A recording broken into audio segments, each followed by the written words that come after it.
Hey guys, breaking news just in. Rishi Sunak is not English, confirmed. Neither is David Lammy, Sadiq Khan, Priti Patel, Marcus Rashford, KSI, just to name a few. Of course, that's only ethnically speaking. It can't be ethnically English, obviously. They haven't got the genetic capacity for that. But, they can be civically English, if they're born here.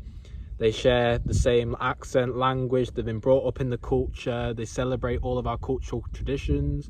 Part of the tribe, but they're kind of from elsewhere. They're just, here to spice things up a bit. Of course, they can be civically English. So why is it, that I'm saying that they're not English, quote unquote? Well, let's be honest. There needs to be some proper categorization involved on who's civically English and who's ethnically English, because it's pretty much common sense to say that there's a difference between nationality and heritage, but some people seem to think that they're both the same thing or they don't even matter. Oftentimes when people are making videos on this sort of topic, they always start with some little cute disclaimer saying, oh, I'm not racist, I'm not fascist, I'm not neo-Nazi, I'm not this, I'm not that. But why should I have to convince you that I'm not those things? Why should I have to go out my way to make a disclaimer in the first place? Because if I am to put in any other context what I'm talking about, like say we're talking about civic versus ethnic Koreans, or civic versus ethnic Iranians, civic versus ethnic Greek, I think the people of those countries will agree and share the same common sense that I'm trying to portray. But the difference between us and the countries that I've just forementioned is that they don't really have the EDI promotion bombarded to them every day of, oh, diversity is our strength, diversity is our unity, even though those two words are kind of like oxymorons. So in this society that's becoming ever more multicultural, as they say, I think it's more important than ever that you find out your heritage, find out where your ancestors came from, the lands in which they roamed, so that you know where you stand in these debates, you know where you stand in these arguments. And with that being said, this video is sponsored by Ancestry.com. I'm joking. Although I would really recommend it, because there is only two ways you can really go about actually finding and confirming your ancestry and your family tree. The first way is to use a website like Ancestry.com to build your family tree and look through different records, publications, the census, or even different stories that you might find in like old newspapers, for example, to find out where your forebears came from. The second way, or the only way if you're adopted actually, is to get a DNA test. Now, I know there's a lot of controversy surrounding DNA companies, because at the end of the day, they are a business. They're trying to sell to you. They're trying to make things exciting and get that customer review that's, 5 stars. So not everything's going to be accurate. They're going to spice things up a bit. They're going to throw percentages at you that aren't exactly going to be scientifically accurate. Although, if you do want to get like a broad idea of where you biologically stand in these debates, going back obviously 2,000, 3,000 years as they can get some of the data from, then it is probably a very useful tool to use. Especially because in essence, records only really got kept up until the 1500s in England. And if you wanted to go back further, then you had to be part of the Norman aristocracy, and it was still very vague even then. But actually, it's not too necessary actually, because if you really think about it, in the late 1700s, early 1800s, if you manage to trace your ancestry back to then, like whether it's 5 to 10 generations, however long it takes, you can be pretty certain that the people that came before that are just as ethnically English, because people didn't really move about as much back then. It wasn't up until like the Industrial Revolution where all these different machineries and vehicles started getting created where people could move about a bit more. But I'm talking on a British Isles basis anyway. I mean, if I look at my own heritage, for example, I was looking on my dad's side of the family, going back 1700s, 1600s, just on all these different branches as far back as I could. And it was as English as it possibly could have gotten. Like, all the surnames were English, all the places that they lived were English. It was beautiful to see. But then I looked on my mum's side, it was a little bit more diverse, So I had more English, but also some Irish and a little bit of Scottish as well. So, with those facts coming in, there is nothing on this earth that can tell me that I am not civically English or ethnically English. The reason that I got so into this actually was back in lockdown in 2020, when we literally just had nothing to do, and I was just, curious about starting a new hobby. And it was something that my mum was already doing. Like, she used to go to like local graveyards and do all this research, contacting like distant cousins and aunties and uncles, all of that.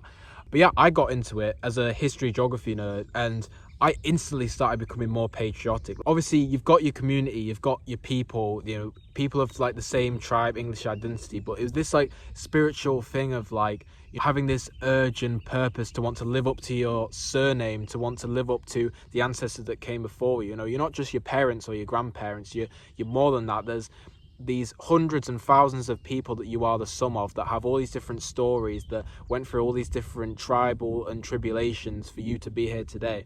It really does make you like so much more connected to the land. It is a good feeling. I would really recommend it to a lot of people, especially, as I said, the English identity is further being eroded, so we need to save it ASAP. Because I tell you what, there are some silly people out there who have this absolute horrendous rhetoric of saying that English identity isn't real, and that the people that live on this land are just a mixture of immigrants that came thousands of years ago, and that's why immigration should be justified in nowadays, and people that come in from different places are, just as English as me, blah blah blah.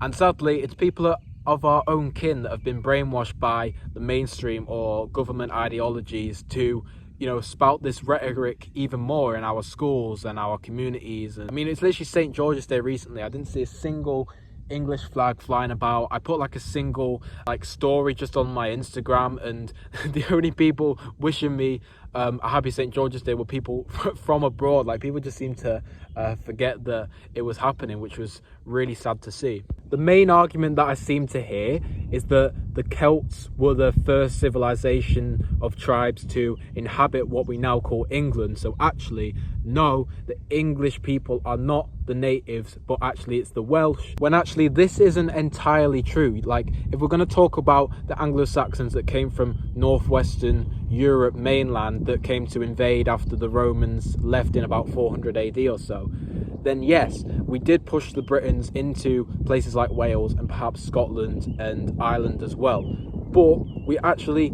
intermarried and intermixed with some of them. And we know this because around 50, 60, even 70% of our DNA, I'll put some numbers on the screen now, but 50, 60 to 70% of our DNA comes from the Britons. So we aren't actually as Anglo-Saxon as many people might think. I mean, even English people say, oh, I'm pure blood Anglo-Saxon now. We can only really attribute about 30 to 40%, maybe 50% if you're really pushing it, of our DNA to the Anglo-Saxons. And obviously it's more nuanced as well. We've got the Viking invasions, we've got the Norman conquest of 1066, and they like to rattle on about this as well, talking about, oh, actually no, you're French because you were conquered by the Normans in 1066. No, that's not true.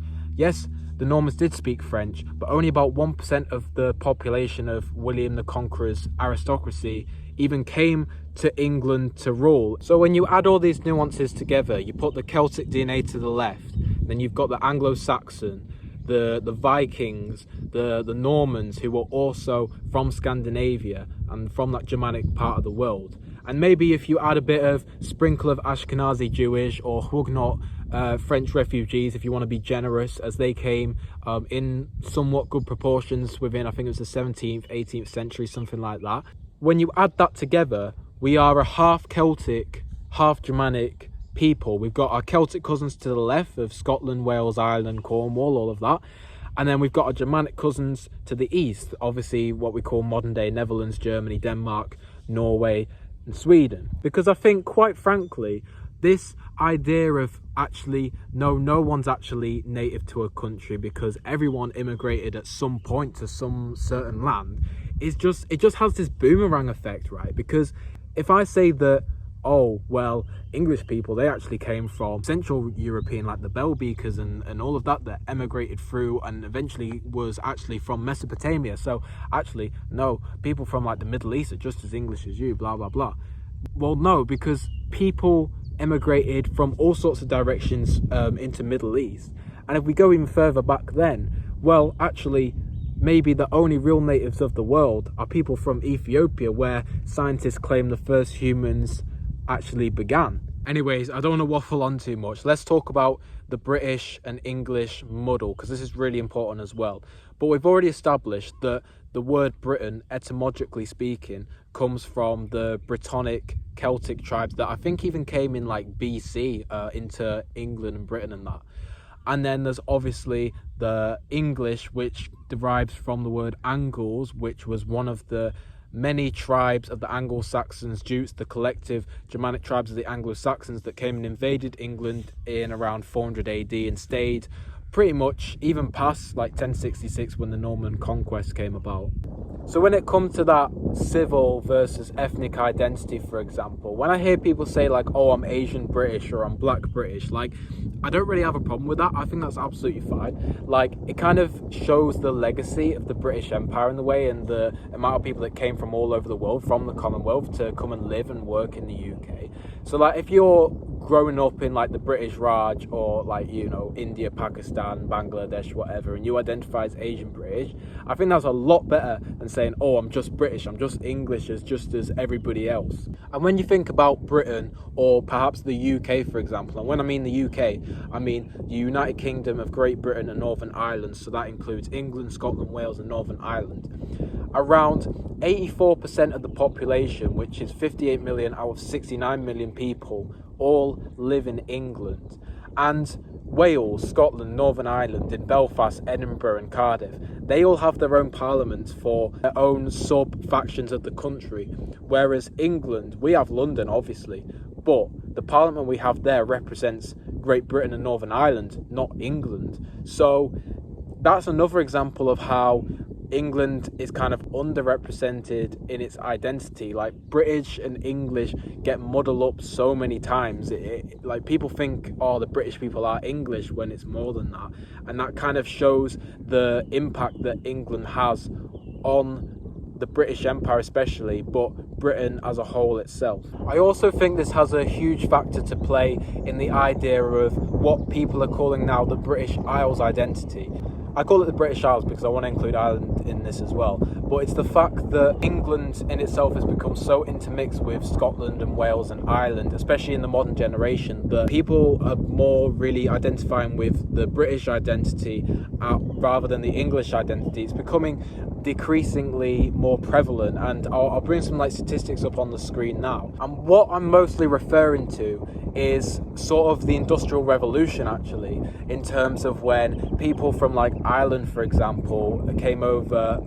I think it was more like the potato famine that was going on over there, but they also came over to help with the mills and the factories that were getting built, especially in places like Liverpool, which today I believe like 3 in 4 residents of Liverpool are actually have some Irish ancestry, which is a really interesting fact. Liverpool is in essence quite an Irish city. I mean, you should have seen it on St. Patrick's Day. It was insane. It's also where my mum gets some of her Irish ancestry, is that part of Lancashire. I have nothing really against this. I mean, we are all very culturally similar, and it's quite inevitable that we're all going to mix at some point, especially with how migration is nowadays and how easy it is to move about. But I think what this really speaks to is the fact that there's people that are living in England, that have grown up in England, born in England, that look just as English as anybody else, because let's be honest, you can't really put an Englishman, a Scotsman and a Welshman and an Irishman all in a room together and expect me to know straight away who's who. Like, if you gave me half an hour, maybe I could give it a good guess, but really we are a very culturally similar people. What I'm trying to say is, the people that don't really understand their identity and they just say like, oh, I'm born in England and I'm just as English as everyone else because I've grown up in the identity and that, like, who knows? If they don't really understand their history, they could be 100% Irish for all we know. But someone that's like mixed race, such as like Lewis Hamilton or Jude Bellingham, who people say like, oh, he doesn't look English because, you know, his dad or his mum or whatever is black. Like, people like that could be more English, ethnically speaking, than someone who looks just as English as everyone else. It's kind of like it's really paradoxical, and this is what really interests me and gets me going. So in conclusion then, when we wrap everything that we've just spoken about together, who is the true English? Now, we've talked about civil English, people coming from perhaps the Commonwealth countries that have, moved here, or maybe they're born here, second, third generation immigrant, and they very much understand the culture, they relate to our humour, and they speak the language probably more fluently than me. Like, yes, they are civilly English, they're part of the tribe, but genetically speaking, it tells a different story for them, But the problem is, you cannot say that I am as English as Rishi Sunak. That's just absolute delusion. Like, everyone can see through that common sense. So how do we define ethnic English? Like, how much of the English genes do you need to have to qualify as a part of this, like, very strict club?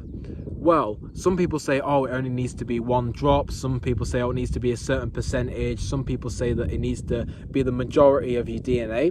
Personally, I think it does need to be a good proportion of your DNA. I can't really just throw numbers out there, as obviously people don't really know the exact number. They can only get a broad idea. But yeah, guys, let me know in the comments what you think. This is a really interesting topic. It really gets me going, gets my brain working. So yeah, thanks for making it to the end, and I hope you enjoyed the video.